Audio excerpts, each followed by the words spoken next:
So non IT ఎవరైతే ఈ jobs చేస్తున్నారో ఎస్పెషల్లీ కొంతమంది అడిగారు నా స్టూడెంట్స్, ఈ నాన్ ఐటీ ఉద్యోగాలకి ఫ్యూచర్ ఉంటుందా లేదా అనేది నన్ను అడిగారు. దానికి సంబంధించి నేను అప్డేట్ చేస్తూ ఉన్నాను. దాంట్లో కంటెంట్ మేనేజ్మెంట్ ఒకటి, YouTube video reviews, Google ad reviews, and Google bot chat bot process, తర్వాత లాజిస్టిక్స్, అమెజాన్ ట్రాన్స్పోర్టేషన్ స్పెషలిస్ట్, తర్వాత యూఎస్ ఐటీ రిక్రూటింగ్. సో దీని గురించి బాగా ఎక్కువ మంది రీసెంట్ డేస్లో అడిగారు నన్ను. సో వాళ్ళందరికీ నేను ఏమంటానంటే, మాక్సిమం హైయెస్ట్ ప్యాకేజ్ అనేది ఎక్కువ ఉండవు. First point. సో మనం అందరూ చాలామంది అనుకుంటా అంటే 7 lakhs 8 lakhs కూడా వెళ్ళడం అనేది గగనం ఇలాంటి జాబ్స్లో. అండ్ కాకపోతే ఏంటి అంటే, ఇనిషియల్గా అప్పుడే గ్రాడ్యుయేట్ అయిపోయి BTech degree or MBA whatever MTech అయిపోయిన తర్వాత మనకి హైదరాబాద్ వచ్చినప్పుడు చాలామంది తెలియకుండా టెంపరీగా ఏదో సర్వైవల్ కోసం జాయిన్ అవుదాంలే అని చెప్పి తర్వాత తెలియకుండానే కొంతమంది అప్పటికి కొన్ని కమిట్మెంట్స్ పెట్టుకొని బైక్ కొనుక్కోవడమో, లేకపోతే ఇంకా ఇంట్లో పరిస్థితులు బాగాలేకో, లేకపోతే ఇంకేదన్నా కమిట్మెంట్స్ పెట్టుకొని ఆ జాబ్ని కంటిన్యూ చేయాల్సిన పరిస్థితి ఉంటుంది.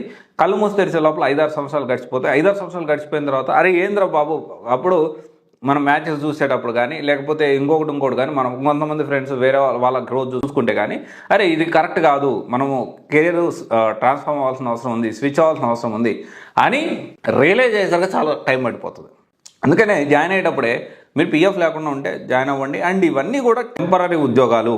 అండ్ ఇంకోటి వచ్చేసి ఏంటి అంటే, మీరు ఎంత ఎక్స్పీరియన్స్ వచ్చినా కానీ ఒక 2 నెలలు ఫ్రెషర్ కొత్తగా ఒకటి వచ్చాడంటే మీరు చేయగలిగే పని వాడు కూడా చేయగలుగుతాడు. ఈ హార్స్ రియాలిటీ. మేబీ మీరు కొంచెం యాక్యురసీ ఎక్కువ ఉండొచ్చు, వాళ్ళు కొంచెం తక్కువ ఉండొచ్చు, that is whole different story. But తను కూడా చేయగలుగుతాడు. ఒక 3 months ఉన్నా కానీ. ఇప్పుడు ఎందుకంటే ఇప్పుడు మనం చూసుకుంటే కంటెంట్ మేనేజ్మెంట్ చూడండి, ఒక 3 months ఎక్స్పీరియన్స్ ఉన్నవాడికి ఒక 10 years ఎక్స్పీరియన్స్ ఉన్నవాడికి పెద్ద తేడా ఉండదు. నేను చాలా మాట్లాడుతాను. ఇతను 10 years ఎక్స్పీరియన్స్ ఉన్నకి యాక్యురసీ ఉండొచ్చు, ఇతను ఉండకపోవచ్చు, ఇతను కొంచెం బెటర్ నాలెడ్జ్ ఉండొచ్చు. టెక్నికల్గా అంత ఎక్కువ డెప్త్ ఉండదు కాబట్టి సో ఇది కొంచెం అర్థం చేసుకోండి. And same time YouTube video reviews అయితే మరి ఇంకా తర్వాత మ్యాపింగ్ చూసుకున్న అట్లనే ఉంటుంది. ఒక 3 months ఎక్స్పీరియన్స్ ఉన్నవాడికి 10 years ఎక్స్పీరియన్స్ ఉన్నవాడికి పెద్దగా తేడా ఉండదు. యాక్యురసీలో తేడా ఉంటుంది మోస్ట్లీ. అండ్ తర్వాత వచ్చేసి ఫ్యూచర్ ఉండదు. There is no future. ఇలాంటి జాబ్స్కి ఫ్యూచరే ఉండదు. మీరు ఇంకా వేరే జాబ్లో ఏమైనా చేస్తుంటే చెప్పండి, దాన్ని కూడా మనం అనలైజ్ చేద్దాం. తర్వాత వచ్చేసి ఈజీ రిప్లేస్మెంట్. ఈజీ రిప్లేస్మెంట్ ఎందుకు అంటున్నానంటే, మీ జాబ్ని ఇంకొకటి ఈజీగా రిప్లేస్ చేయగలుగుతాడు చాలా ఈజీగా. వేరే టెక్నికల్లో కొంచెం టైం పడుతుంది. అండ్ డెఫినెట్లీ ఎవరికి ఉండే ఇంపార్టెన్స్ వాళ్ళకు ఉంటుంది. తర్వాత వచ్చేసి నో సెక్యూరిటీ. సెక్యూరిటీ అస్సలు ఉండదు ఈ ఉద్యోగాలకి. ఎప్పుడు ఉంటాయి, ఎప్పుడు తీసేస్తారనేది అస్సలు సెక్యూరిటీ లేని ఉద్యోగాలు.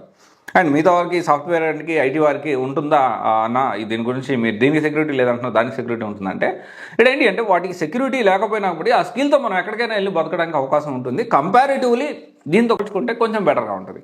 అండ్ తర్వాత వచ్చేసి కంపెనీ చేంజ్ అయితే మనకి సాలరీస్ అంత పెరుగుతాయి. కంపెనీ చేంజ్ అయినా శాలరీస్ పెరగవు. ఇంకా చెప్పాలంటే కొన్నిసార్లు సేమ్ శాలరీతో మనం పనిచేయాల్సి ఉంటుంది.